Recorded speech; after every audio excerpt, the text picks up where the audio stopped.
Yanis Taleb, un coup de cœur original. Votre piano à Tlemcen, qu'est-ce qu'il a de particulier ce piano? On le voit à l'image. En fait, ce qu'il a de particulier, c'est que vraiment, il a une esthétique de piano acoustique, donc un piano classique, mais Ouais. avec, vous voyez bien, une nacre qui est au centre du piano, D'accord. qui rappelle un peu ce décor orientaliste. Et en fait, c'est un instrument, j'ai envie de dire, biculturel. Voilà. C'est une œuvre. Oui, Ouais. j'ai envie de dire. Il a Oui. quel âge?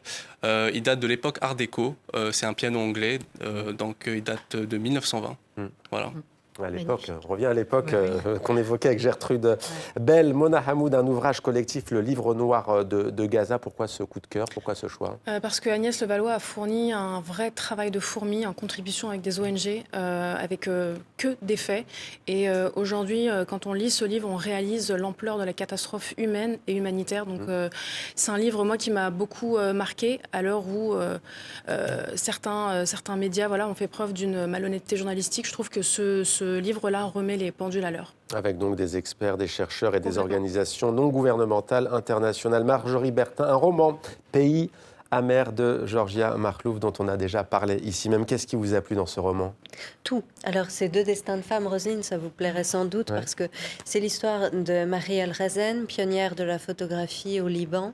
On voit là son palais, la maison familiale dans laquelle elle a vécu pendant des années. Donc, cette femme qui va être la première femme à faire des photographies, mais vraiment des très belles photographies d'art, va être effacée pendant des dizaines d'années, jusqu'à ce que on finisse par découvrir son existence.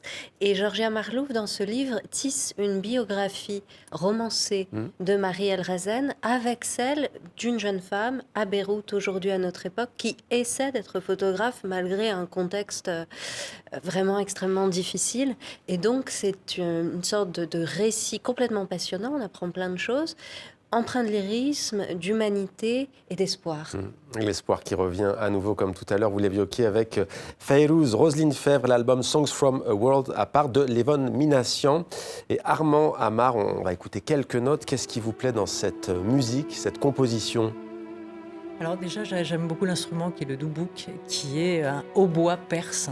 D'accord. Et en vérité, c'est là-dessus que j'ai écrit. À chaque fois que je me suis mis à mon ordinateur pour écrire, je mettais cette musique, enfin cet album, et ça m'a totalement transporté.